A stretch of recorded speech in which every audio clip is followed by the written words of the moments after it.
So they publish in big headlines, scientists wage bitter warfare. Look at that. Front page. I'm on the edge of my seat. Professor Cope of the University of Pennsylvania brings serious charges against Director Powell and Professor Marsh of the Geological Survey. Corroboration in plenty. Learned men come to the Pennsylvanian support with allegations of ignorance, plagiarism, and incompetence against the accused officials. Important collateral issue. The National Academy of Sciences, of which Professor Marsh is president, is charged with being packed in the interests of the survey. Red-hot denials put forth. Heavy blows dealt in attack and defense, and lots of hard nuts provided for scientific digestion. Will Congress investigate? Oh my God, this is so clickbaity. Holy shit. The drama. The drama.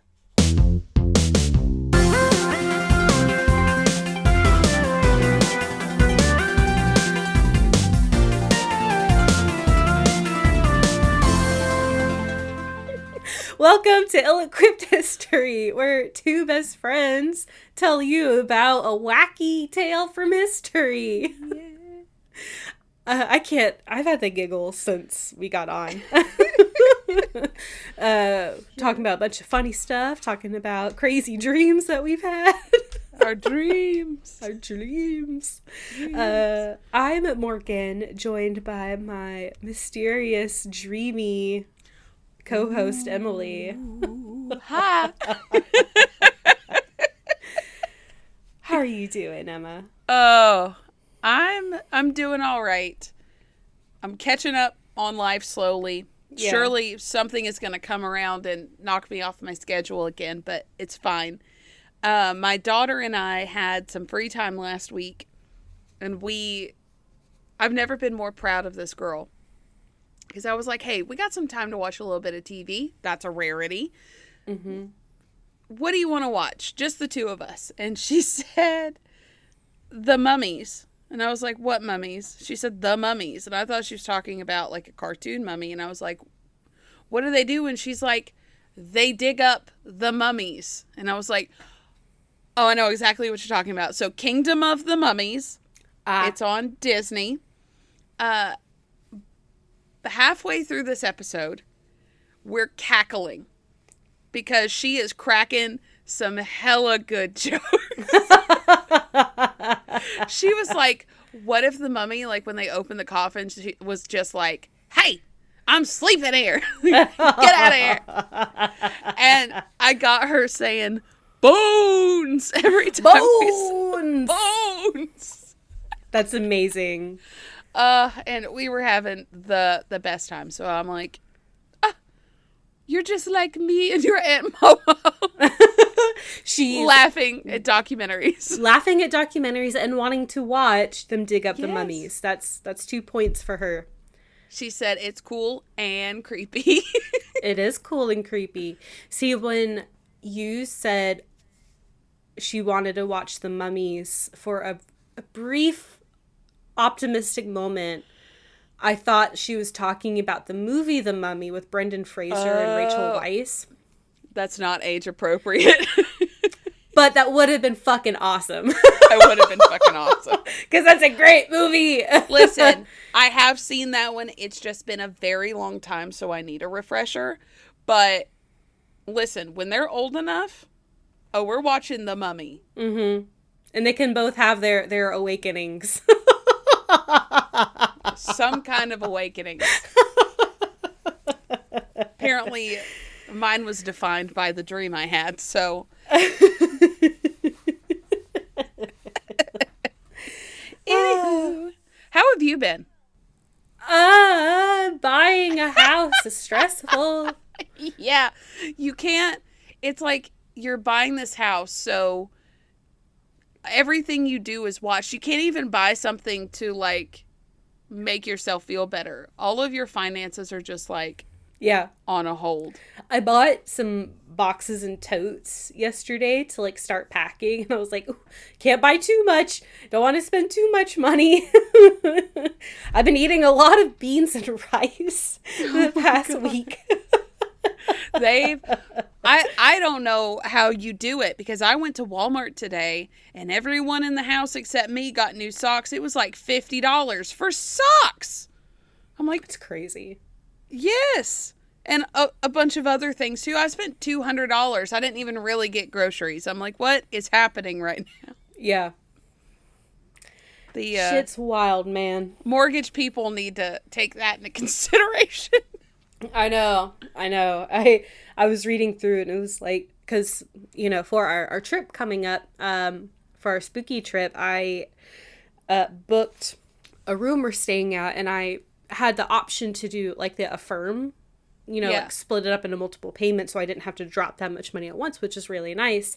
And then after that, with the lender, it was like, don't open any like buy now pay later things, because that could hurt your chance for the loan. I was like, oops. Hopefully that's fine, and it is. Like, I'm not having any issues with it, but I was like, uh-oh, that's not good. Oopsie doodles. Oopsie poopsie. But hey, you know what? You know that electric car we bought? It is already saving us money. So that's amazing. I'm so happy for you guys. Hey, I think the guy still has another leaf. You should go get one after you close. Oh, man. It's over there in Nashville. See. That's where he got it. He came all the way to Nashville and didn't even say hi. How rude. He got it, and I told him, I was like, I'm going to tell her that you were all the way over there and didn't even say hi. But he did, like, hop over there and then immediately turn around and come back. That's fair.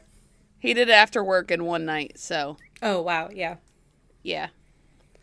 Yep. Anywho. Well, it's kind of topical that you brought up bones. Bones! Because we'll be talking about lots of bones. Bones! In our episode today. This is exciting.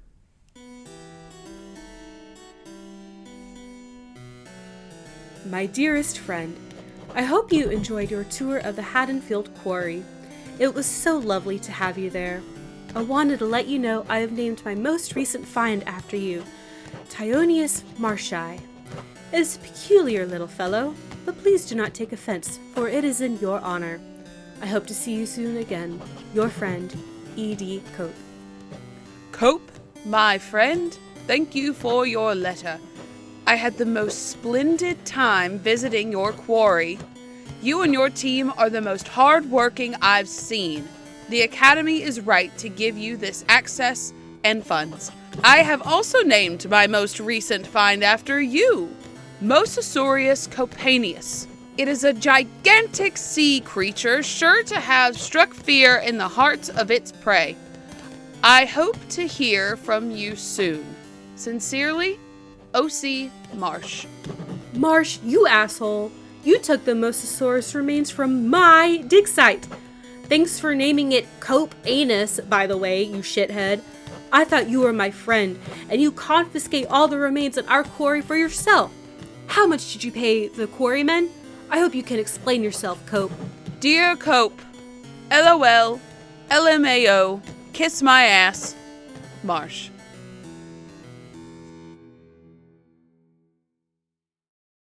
Oh, we've got friends feuding. We do. Oh my God. Emily, what would it take for our friendship to sour for us to become nemesis?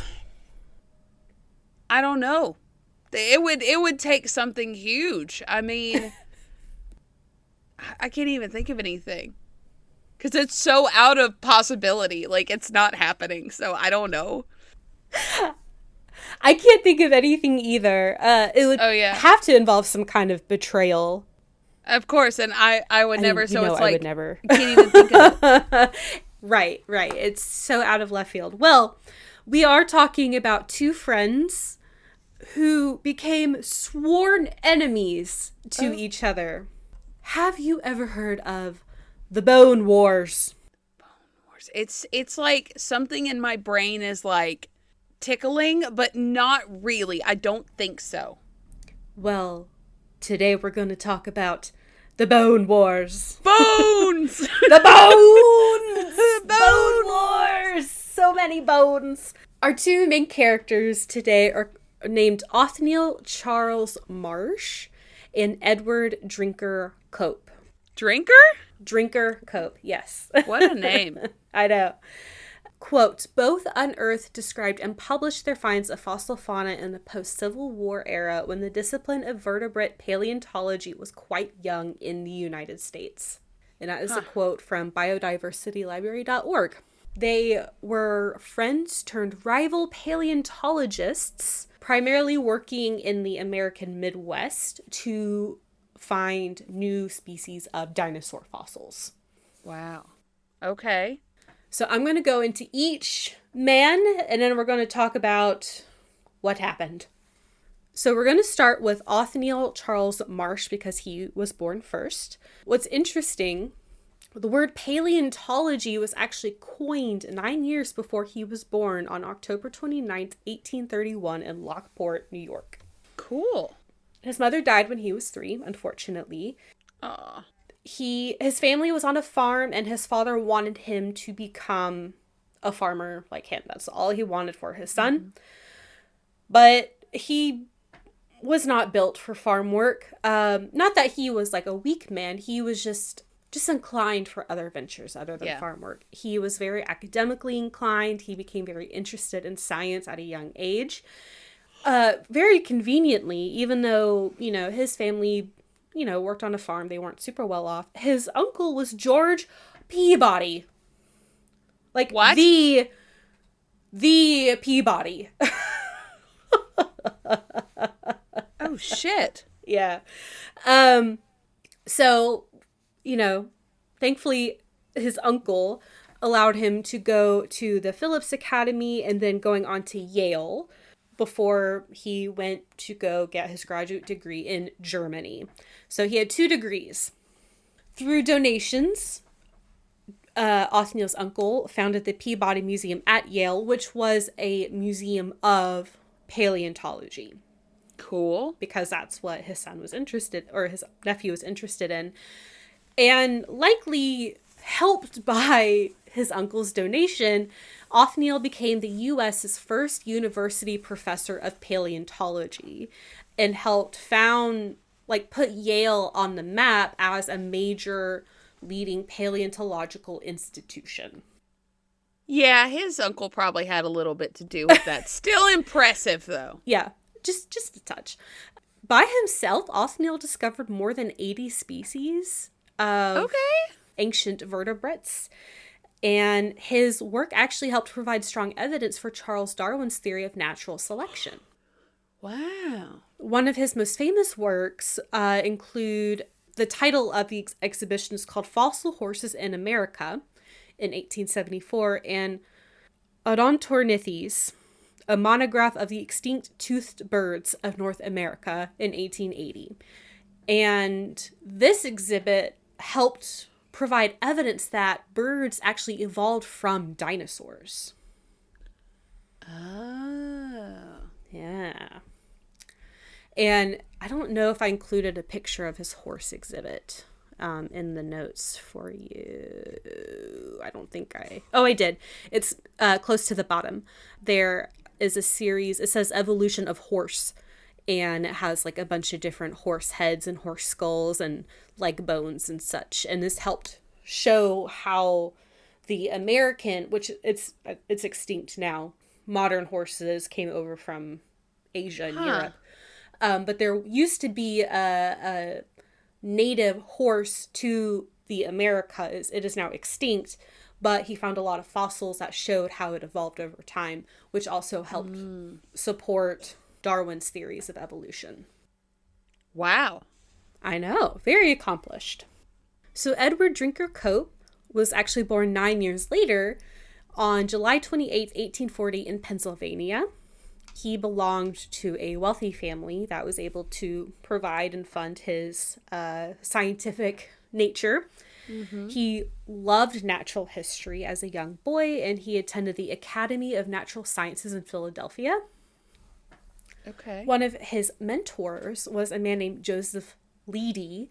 He was a curator at the Academy of Natural Sciences, and Joseph Leidy was considered the father of American vertebrate paleontology.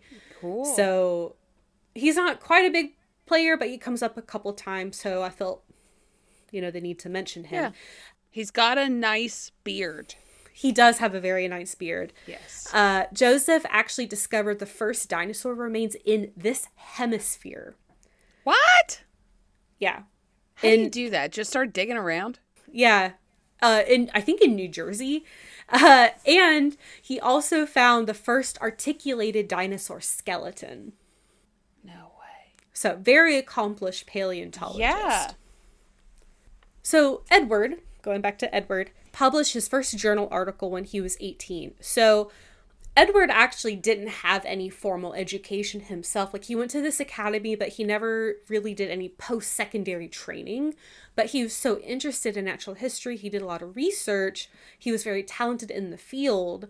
He was just publishing journals. And, in the 1800s, you kind of could just do whatever you wanted. You know what I mean?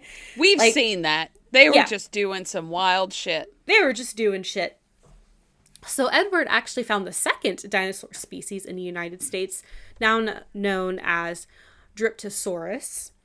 He himself found more than 50 different species of extinct vertebrates. He holds the record for authoring the greatest number of scientific papers to this day. Wow. Whoa. He was did a lot. Avid writer. Jesus. He was. We'll talk about it.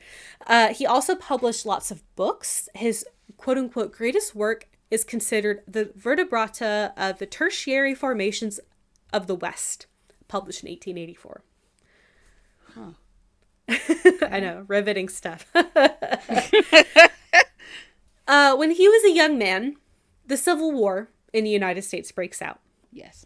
He ain't built for the Civil War, so his father ships him off to Germany to avoid the draft. Okay. And it is there in Germany he meets a man named Othniel.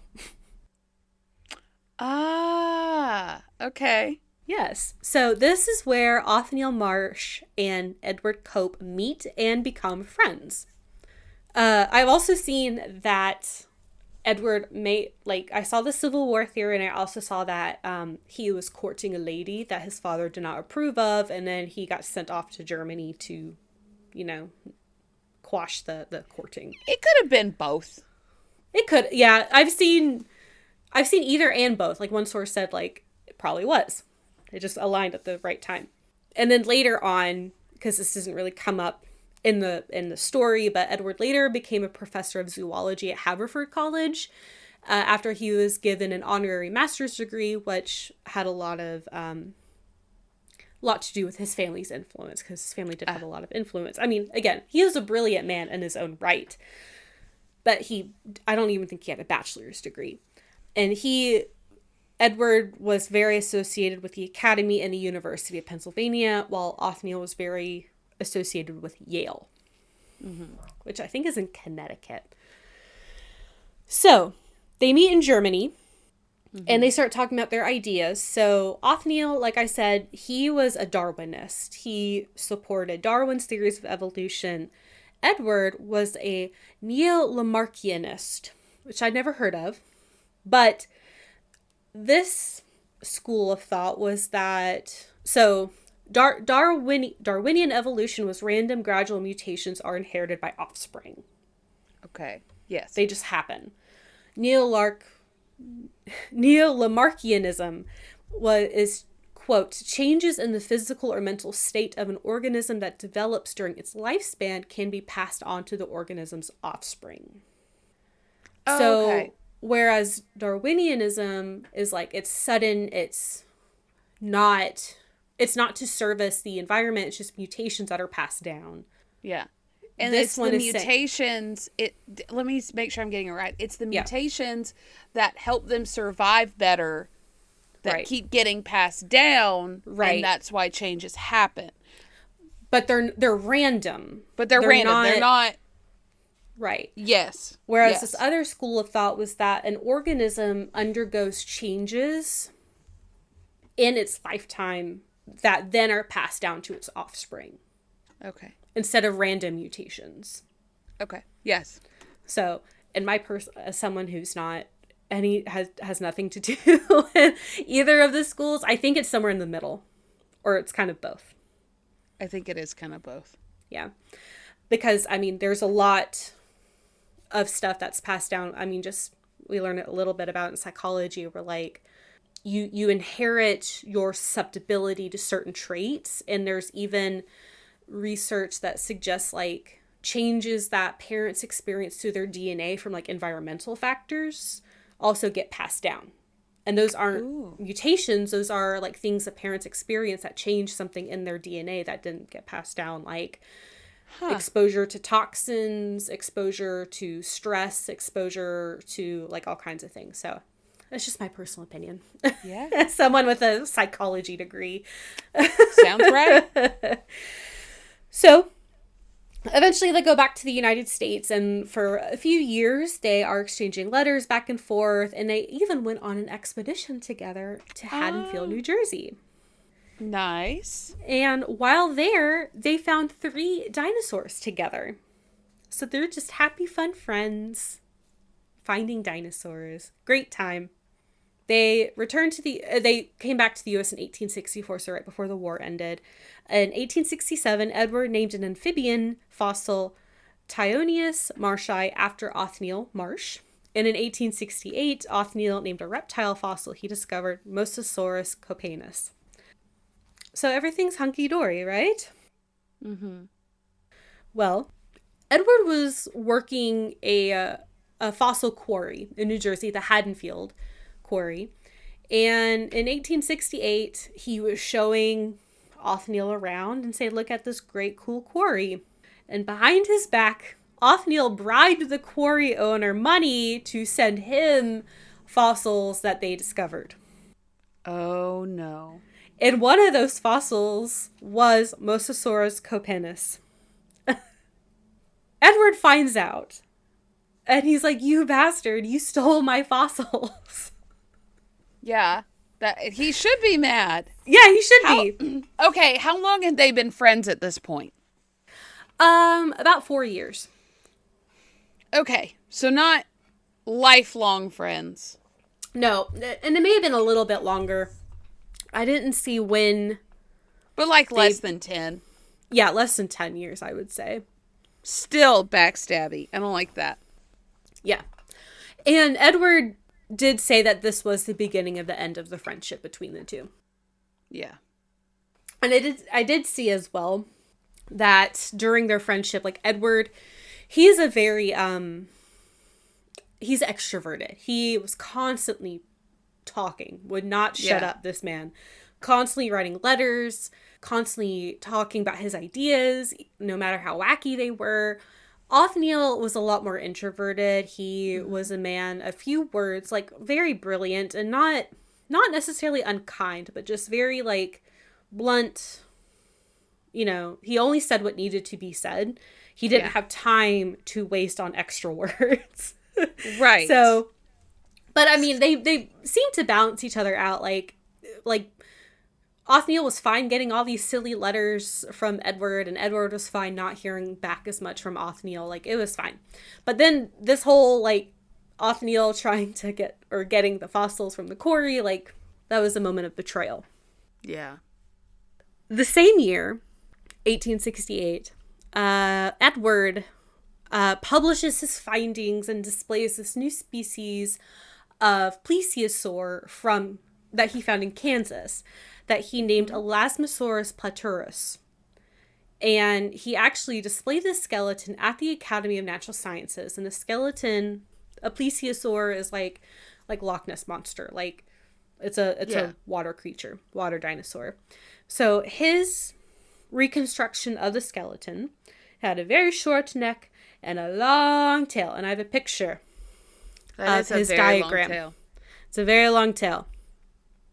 So Othniel and Joseph, they go to check out his new skeleton. And both, I will say both, clock the fact that the head was on the wrong side. Oh, no.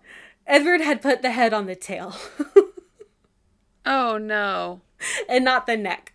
So I think, like, Othniel said something to Joseph. Joseph agreed. I think Joseph said something to Edward in private, quietly, say, hey, just so you know, you have the head on the wrong side. And, like, Edward has already started publishing his findings in journals. Othniel gleefully is like, oh, he made a mistake, laugh at the fool. And is like starting to tell everyone about Edward's mistake and that's unkind. Make fun of him. Right. And Edward was absolutely humiliated and was trying to pull his flawed research from all the journals that he had published to, and even try to buy all the published copies of the American Philosophical Society journal that he could find. That was the journal his research was published in. So he was like literally trying to buy all the copies he could find so no one could read his flawed research. The poor thing. And Othniel said later in a letter, he said, quote, when I informed Professor Cope of it, his wounded vanity received a shock from which it has never recovered, and he has since been my bitter enemy. This was the straw that broke the camel's back. It really was. So now they are nemesis. I imagine them with their little trowels for, digging, shaking their fists at each other. Yes. It kind of gets to that at a couple points. So in 1870, Othniel starts heading west, starts setting up dig sites in Kansas, Colorado, and Wyoming. And that whole area is rich in dinosaur remains. Yeah. Edward followed in 1872, setting up in southwest Wyoming. And E.D. followed after that, Joseph, also establishing some sites in Wyoming. So all these three men and their teams are like digging for all these different fossils in generally the same area. And they kind of got into more so Edward and Othniel, they got into this competition to find and name as many species as possible, to the point where they were like naming the same species different names. Oh. And to this day, it still causes confusion. Oh, like, no. Over 100 years later, because they're like, this is this thing. And another guy who found the exact same species, like, it's this thing. It just got really confusing. And honestly, it started becoming too much for Joseph. He was like, I can't handle this anymore. You guys are getting way too intense. And he moved on to studying parasitology, especially in microbes. He was like, I'm gonna go from trying to find dinosaur fossils to looking at a microscope. Yeah, I'm tired of y'all bickering. I'm just gonna do this. He was done with it because he also had his degree in medicine, because everyone had like 50,000 degrees back then. Yeah, and he was very successful in this new field. So he good for him. Yeah, he was doing great. Not so much for these two. So they're literally trying to like outrace each other and try to find as much. I'm imagining like clouds of dust in their respective areas as they're digging as fast as possible. Yeah. This story gets so ridiculous. So there's a journal called the American Naturalist, and it was publishing, Othniel's and Edward's findings, but then they started writing attacks at each other in the journal. In the journal? In the journal, to the point where the journal published an official letter saying that they were no longer publishing their attacks on each other in the main body of the journal. That would be left to the appendix. I have a quote that was from the journal. It says, quote, "We regret that Professors Marsh and Cope have considered it necessary to carry their controversy to the extent that they have.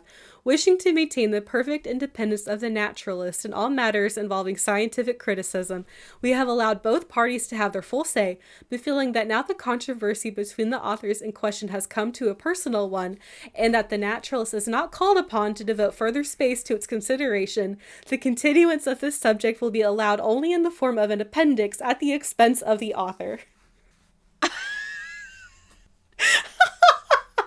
At great expense, might I add. These were expensive appendices. The article is so fed up with you. Like, this journal is so fed up. They're like, shut up already. We're trying to post science shit. And I have some snippets of their own cuts to the other. Oh, hell yeah. These are just very short segments that I got. So Othniel wrote in the appendix, titled Reply to Professor Cope's Explanation, quote, "The May Naturalist," page 290, contains Professor Cope's long-promised explanation of the many errors and false dates in his recent publications. And a most remarkable document this explanation is. As a sleight-of-hand performance with names and dates, it shows practice and is amusing. But to those familiar with the subject and to moralists, it suggests sad reflections, etc., etc., etc., goes on for 9 pages. 9 pages? It's a sad reflection.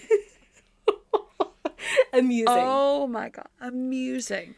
So this was Edward's reply, titled On Professor Marsh's Criticisms. Quote, "The recklessness of assertion, the erroneousness of statement, and the incapacity of comprehending our relative positions on the part of Professor Marsh render further discussion of the trivial matters upon which we disagree unnecessary, and my time is too fully occupied on more important subjects to permit me to waste it upon personal affairs which are already sufficiently before the public. Professor M. has recorded his views currige perenni, and may continue to do so without personal notice by E.D. Cope." Oh my God. Can you imagine this going on for months and months and months, just back and forth? This is the beginning of, like, gossip magazines. This is the beginning. I bet people were eating this up.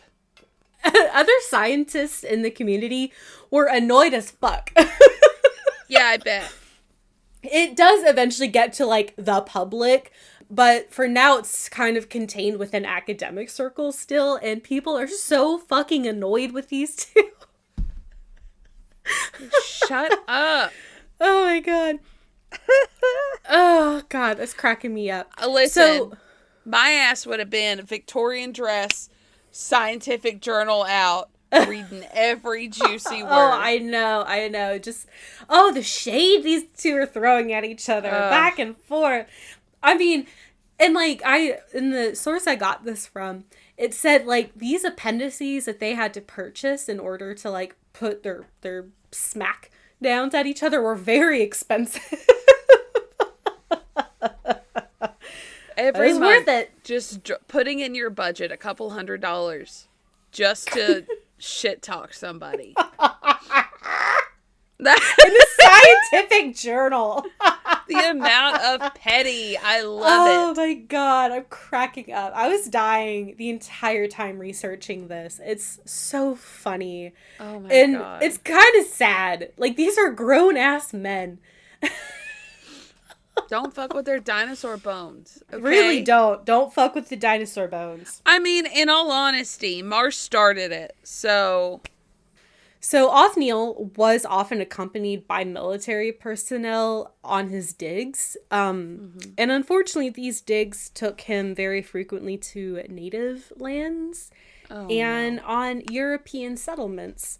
So they did, like, kick out people very routinely. Like, we're here to dig up bones. You got to get out. And one kind of sad thing was that indigenous peoples, they would stumble upon fossils every once in a while. And these fossils were often treated with reverence. And the stories about these with these fossils would fuel their mythology and be passed down for generations. And now they're being kicked out of their homelands to, like, dig them up. Oh, God. And also, both of these men were very racist and would frequently grave rob Native American burials. What? To try to prove white male superiority. Okay, 1, stay in your lane. 2, no. What are you going to prove? The bones look the same. They're probably big into, I can't ever remember it, but it's like the study of the skull and like Oh, yeah. lumps, phrenology, Yeah. which isn't real. Bones are just bumpy sometimes. Yeah. Didn't we talk about that in the, Piltdown Man episode? A little bit, yeah, it came up. Yeah. Because they were trying to prove that, like, what was it? That, like, more about white superiority and, like, how... Right. Yeah. Right. Ugh. They were like, ooh, eugenics. Yeah. The Piltdown Man means eugenics. It's not even real, so... Right. That's just you being an asshole. Yeah. Anyway, moving on from that to other things. So they both did a lot with reptiles. They really wanted to try to find mammals because they were trying to find, like, you know, missing link stuff like that. Mm-hmm. And more, like, Othniel found stuff about horses, you know. Cool. So in 1877, Arthur Lakes, an amateur fossil hunter, found fossils dating back to the Jurassic period in Morrison, Colorado. This would eventually be known as the Morrison Formation, which is this huge expanse of sedimentary rock that goes from, like, New Mexico to Canada, and it's super rich in fossils from the Jurassic period. I wonder why. Like, is it the way, like, what the rock is made of that, like, helps preserve them? Like, not preserve, but you know what I mean. Like, helps create fossils. Like, I wonder why some areas are just more than others. I wonder, this is just speculation. Okay. I wonder if there's some kind of geological formation back then that's just a lot of creatures died in, and then over time they just got preserved. I don't know if this was like... Maybe.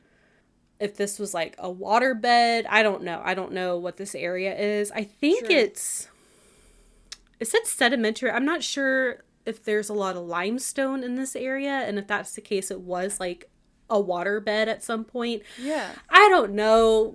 Look up Morrison Formation and I'll have more information about that kind of stuff. I'm not a paleontologist. We've all gone through our dinosaur phase, but that was a long time ago. Yeah, mostly mine was involving Littlefoot and, you know, Petrie and Sarah. Yeah. Yeah, that was my dinosaur phase. I definitely had a point where I was like, I'm going to be a paleontologist. And my mom even got me like a little like dig your own fossil thing. And I immediately got bored. And I was like, maybe I don't want to be a paleontologist. It was one bone to dig up. And I was like, nah, I'm good. That's funny. So the story goes that Arthur, who found these bones, first reached out to Othniel, didn't hear back, reached out to Edward. Edward responded, and then Othniel heard that Edward responded. It was like, no, me first. So they raced back to Colorado and tried to scramble to uncover a bunch of different fossils. And it just gets even more crazy. Like, Othniel's spying on Edward and literally has code names. Oh my god. Edward had the code name Jones. And, like, fossils were called code names and stuff because he was, like... It's crazy. And both, I think more so Othniel, but I've also seen Edward did this too, where when they learned that the other teams were like encroaching on each other's territory, or if they were having to leave a certain area, they would destroy the remaining fossils so the other team couldn't get to them. Oh, good God. Yeah. There's probably something rare in there. Probably. Never know. God, it's such a mess. So this was mostly Othniel, like, doing a bunch of stuff. Meanwhile, Edward, doing his writing, began bombarding academic journals with his findings. And in 1877, he actually purchased the American Naturalist Journal, the journal that said we're no longer publishing your papers because you're too busy fighting. He bought that journal. So he could publish as many papers as he wanted to. Within 1 year, he published 76 academic papers.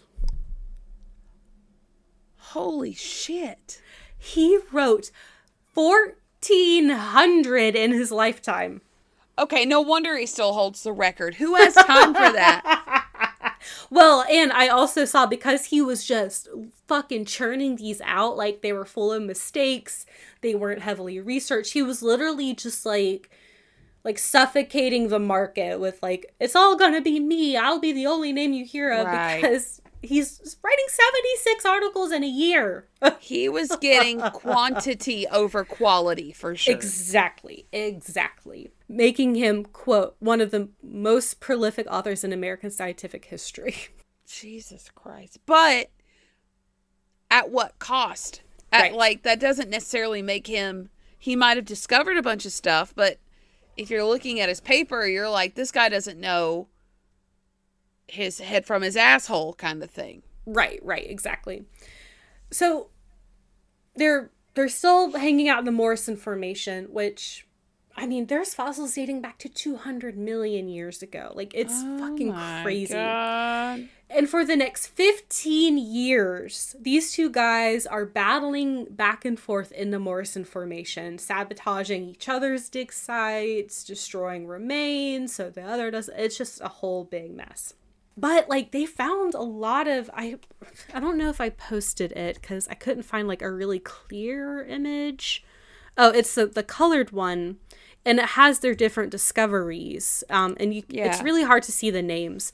But some of the dinosaurs they found, specifically in Como Bluff in Wyoming, Stegosaurus, Diplodocus, Triceratops, some like big name dinosaurs that everyone knows of. We're getting into some more drama here. Yeah. So in 1881, a man named John Wesley Powell, who's a geologist, was named head of the U.S. Geological Survey Department. It was a brand new department that Congress passed, and he was friends with Othniel Marsh. So he names Othniel as the chief paleontologist of the U.S. Geological Survey. In 1882, Othniel used his status as the chief paleontologist to give him access to federal monies, political power, and began working to cut off Edward's government funding. No. Yes. Now, Edward, he came for money, but now, like, most of his money, like, he either paid for it out of pocket or got grants from the academy to, dig fossils and stuff. But he was running out of money. And so to combat this cutting off of funds by Marsh, he tried to open a silver mine in New Mexico to pay for his continuing research and excavation. And it failed miserably, and he became destitute after this. So Edward had 2 houses in Philadelphia. One was for his family, and one was for his fossils. No. And he had to put a mortgage out on one of his houses. The fossil one, right? Like, he's keeping the one for his family, right? By 1880, Edward was separated from his wife, Annie Pym Cope, and his daughter, Julia Biddle Cope. So they, I guess, had to find somewhere else to live, and he was living by himself in an apartment, and then, like, his fossils, I guess, in that other house. Oh, my God. Othniel actually does make a mistake. So we talked about Edward's mistake with the Elasmosaurus. So Othniel made one too. He found a specimen and named it Apatosaurus. Mm-hmm. But it turns out it had the wrong skull. Like, there was a nearby skull. He was like, this must be it, even though it didn't match at all. Later, he found another skeleton and named the species Brontosaurus, not realizing it was the exact same species as Apatosaurus, but with the actual correct skull. So Apatosaurus doesn't exist. It's a Brontosaurus with a wrong head. Right. But okay, to this day, the species is still called by both names. Brontosaurus is most common, but it is still sometimes called Apatosaurus. Huh. I know, because once it's called something, it's really hard to get it changed, apparently. I guess so. Yes. This next section is called The Beginning of the End. Okay. So Othniel, in his fancy government position, tries to basically ruin Edward's life. He tries to confiscate Edward's fossil collection, claiming that they had been collected using federal money. And it was like fraudulent.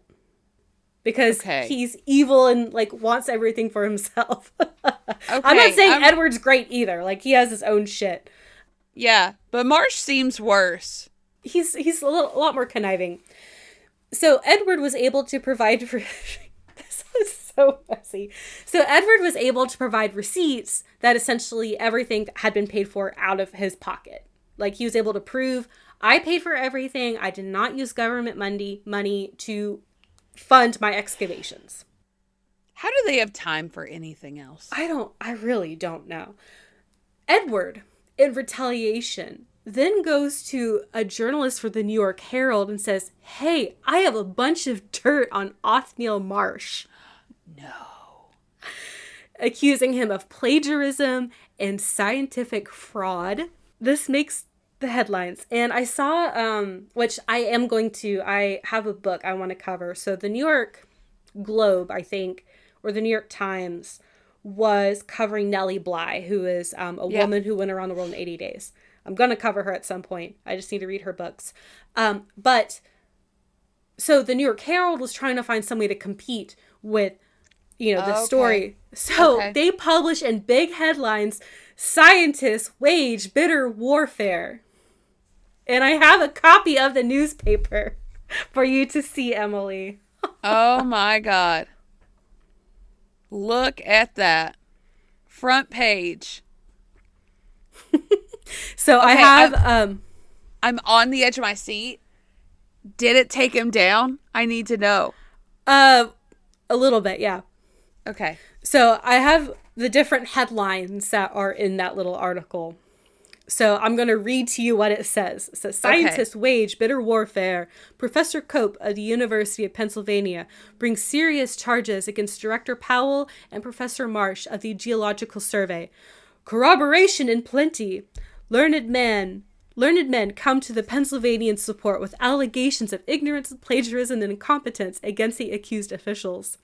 Important collateral issue. The National Academy of Sciences, of which Professor Marsh is president, is charged with being packed in the interests of the survey. Red-hot denials put forth.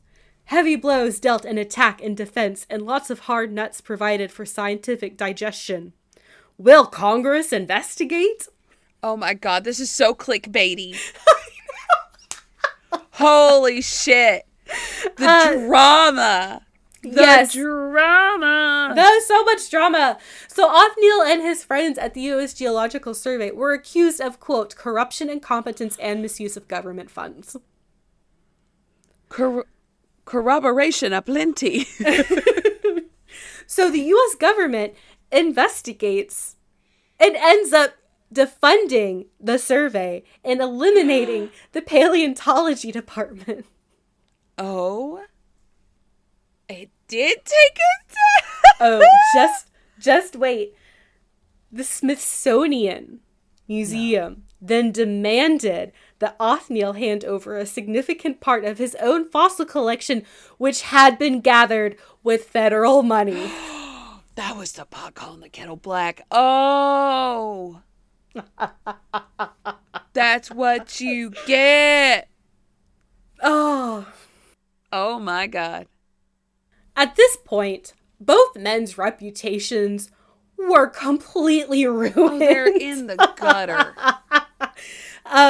Edward had significant trouble finding anyone to buy his enormous fossil collection that he'd been building for 20 years, containing about 13,000 specimens. Yeah. Okay, if he maybe one at a time, but like nobody can just buy that. So one of his friends ended up bidding $32,000, which is over $1.1 million today, for part of the collection. Oh my God. And Edward became sick and died in 1897 at the age of 56. Surrounded by his bones. His bones! Bones! Oh my God. Othniel died 2 years later at the age of 67 from pneumonia. He only had $186, the equivalent of about $7,400 today, in his bank account. They literally feuded themselves into ruin because Yes. they are so well accomplished paleontologists. Have they just not liked each other and just gone on with their life? They would have gone down in history as being the two most successful paleontologists ever. Mm-hmm. But instead, they went down in history as two of the world's most whiny baby paleontologists ever.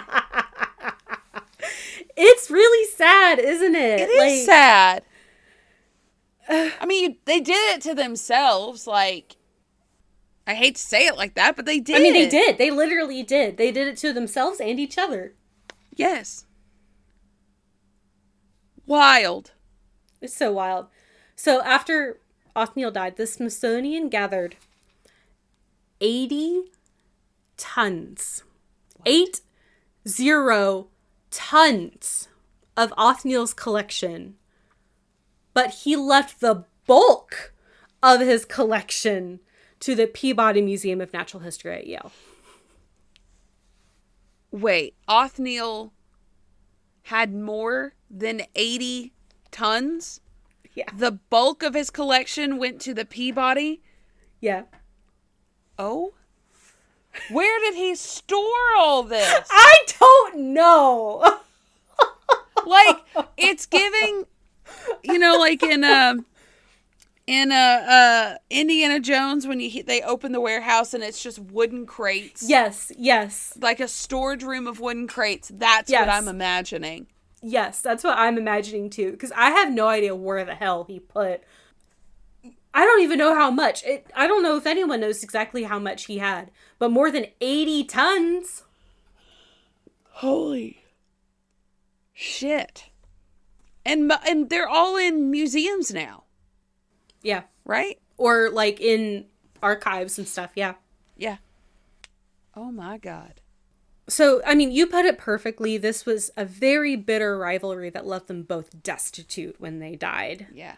For what? Like, what was this all for? Between the two of them, they discovered over 140 new dinosaur species, Holy including shit. Stegosaurus, Triceratops, Diplodocus, pterodactyls, you know. Pterodactyls. Pterodactyls. Pterodactyls. The famous ones, yes. Yes. It took scientists and researchers over half a century just to go through what they and some other paleontologists discovered during this time span. Holy crap. 50 years? Over 50 years. Just to look through what they found in 15? Yeah. 20? Yeah. Oh my God. Crazy stuff. And that's the Bone Wars. Holy shit. Holy shit. I learned about this on Reddit and I was like, it was like in a comment. It wasn't even, I was like reading through something. It was like, oh, the Bone Wars was crazy. It was two paleontologists like fighting each other. And I was like, that sounds funny. And I looked it up and I was like, oh my God, this is hysterical. Golden. It's just, it's... But it's sad. It's so sad. It's tragic that these two men wasted so much time and energy and were so hateful to each other and other people. For what? The best thing you can do in a situation is just go about your life. Yeah. Because this, like you said, why? This story is such a great example of like all the things that people try to teach you about why like revenge is bad and why being spiteful is bad. I can't even think of all the idioms right now, but it's like if you poison someone else, you poison yourself, or when you point the finger, three are pointed back at you, and all those other things. Like neither of these guys were the good guy in this situation. They both did shit to each other and to other people. Like I said, like I think I had heard of Cope before. Mm-hmm. I'm not sure I'd heard of Marsh before. I don't know why Cope just stuck out in my brain more. Mm-hmm. No one ever talks about this. No. It's like so the excited. ghosts of scientists past are like, oh my God, don't bring it up. Just shut up. Everyone Don't shut up talk about the bone wars. it. I really liked this doodle that Cope did of like some dinosaurs. It just made me happy. The goofiest thing I've ever seen. It made me so happy. Like if that their teethies. If that had a voice, I'm a dinosaur. That's exactly what it would sound like. I'm a dinosaur. Okay. I wish it wasn't cut off because I want to see what it says to the left here. Yeah. It's something about the sails, which are like the fin on the back of the dinosaur. Yeah. I'm loving I'm loving this floating head. Yeah. Doodle to the left. It's like the eyeball is way down low and it's just got like old granny mouth. I wonder if that's like the skull and he's like trying to draw. Like he found this skull and he's like, all right, time to draw what I think the rest of it looked like. The sharp toothy bits are cracking me up sticking out love like it. that. I saw it in one of the articles online and I was like, this is nice. I really like this drawing. It's giving like if a dinosaur was a puppy kind of. Yeah. It looks happy. I want to pet it. It's a happy little guy. And it's got friends. It's got some friends. And he even did like perspective of like the little guy going up the hill. He's doing a little boot scooting boogie up the hill. Like I can hear its little feet going tippy tappy tippy tippy tippy tippy tippy tippy. I love them. So you're welcome. I was like, Thank I have you to for include that. this little, oh my this God. little doodle. I love the doodle.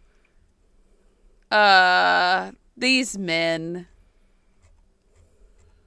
These men. It's crazy stuff. It's really crazy. So yeah, I encourage you guys, look at if you want a little bit more detail, there's some funny videos. PBS had a lot of really good stuff. The BBC had a lot of really good stuff.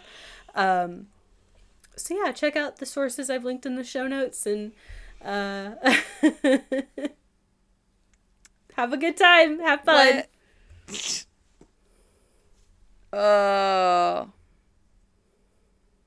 Pettiness isn't always the answer, guys. It is not. It can be fun to watch it from afar, but it's really not fun to be involved in it. I'm telling you, if you and me, this time, we'd be sitting by a fire, hee-hawing, full cackling, waiting for every month's edition of this journal. Yes. So we could catch up on the drama, the tea. We'd probably read it over tea. Can you imagine the gleeful shrieks that we would emit once we saw it published in the newspaper for everyone to see? We'd be like, it's broken containment. Everyone knows about it now. We have to tell everyone. Oh my God. Our husbands would think we were dying. Just, Hear what Marsh said in the most recent journal. Did you hear Coke bought the journal? Oh my God. We'd be running around like, wait, get the last edition. I gotta reread what Cope said. Oh my God. It'd be like an episode of a TV show you have to wait a month for. We'd have them stacked up. Yes. I get in. Last year in May, he said this. We have the yarn like tying like the different threads of like, okay, this means this and this means this. He discovered this, so that's there. Yes. Just to try to 100%. keep all the threads together because they weren't making sense. They were bringing stuff up from years ago being like, well, you said this and you plagiarized my work from like 10 years ago, so... Oh my God. Craziness. So. Could you imagine being one of the scientists that like gets handed all the like, they're like, okay, here's all the hundreds of tons of bones. Some of them might be the same, but they're named different. So I'm going to need you to differentiate which one. No wonder it took so long. Right, exactly. And one of the articles I read said that even that was tricky because it's like, who, like, how do you decide which name it's attributed? You know, if three men name the same thing, something different, who gets the final say? Like, was it whoever found it first? I would think so. But how do you figure out who found it first? Who found it first? Know? I mean, unless everything is very well documented, that would be difficult. Especially if they're there at the same time. Right. Oh, God. Let's do socials. Yes. Okay. You can find us on Facebook. Ill-Equipped History Podcast Group and Page. Instagram. At Ill-Equipped History. Gmail. Ill-equippedhistory@gmail.com. TikTok. At Ill-Equipped History. And Patreon. Patreon.com/ill-equippedhistory. What's our June bonus episode gonna be? You'll find out next week. Yeah. June? No, May. Y'all. I was like, are we skipping a month? Y'all. My brain cannot anymore. Listen, she's buying a house. All outside inquiries, the box is closed for now. So no outside things are coming in right now. No, not a one. Especially with like work right now too. And I've told everyone at work, like, no more. No more. I'm not doing it. You've had all year. Do not bring me another case and not a thing. Don't talk to me. I don't exist anymore. I am just in the back corner writing shit. Leave me alone. Yes. I literally had to go to another building today so I could write so no one bothered me. Yeah. Yeah. That's the same mentality as like why I go to a coffee shop on Friday to do computer work. Yeah. So my laundry doesn't bother me. So I'm not looking at it. I can't be distracted. Yep. I was alone all day today, and I got so much done, and my brain was like, all right, we're done. We're done.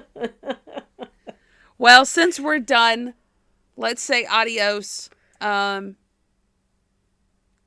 let the bitterness get you. Yeah. It can feel good to be petty, but just think, like, is this really helping you? You know, is this it feels good, but is it beneficial to you? Is this going to make your life better? Just think about that. Sometimes throwing in the towel isn't you giving up. It is you doing what's best for yourself. Yes. Protecting your peace. Walking away. Walk away. Protect that peace. Because you know what? You're the only one that can give you that. Yeah. So if someone is not giving you peace, cut them out. Take it for yourself. Yeah. It's like, it seems hard. It's not. Once you experience the relief that comes from that peace, you're like, oh, why didn't I do this sooner? Yeah. You know, that weight, it's gone. It's gone. You just dropped 100+ pounds. It's great. Bye-bye. And the best thing you can do for revenge for someone who hates you is to live a wonderful, beautiful life, because they'll hate that. Yeah. And they'll be steaming mad, and you're like, how dare they live a good life? Because they want to bring you down. Yeah. They want to bring you down to their level so they can feel better about themselves. So the best thing you can do is don't give them that satisfaction. Exactly. You live your best fucking life to its fullest extent. Hell yeah. Yeah. Yeah. Okay, bye. Therapy by Emily and Morgan.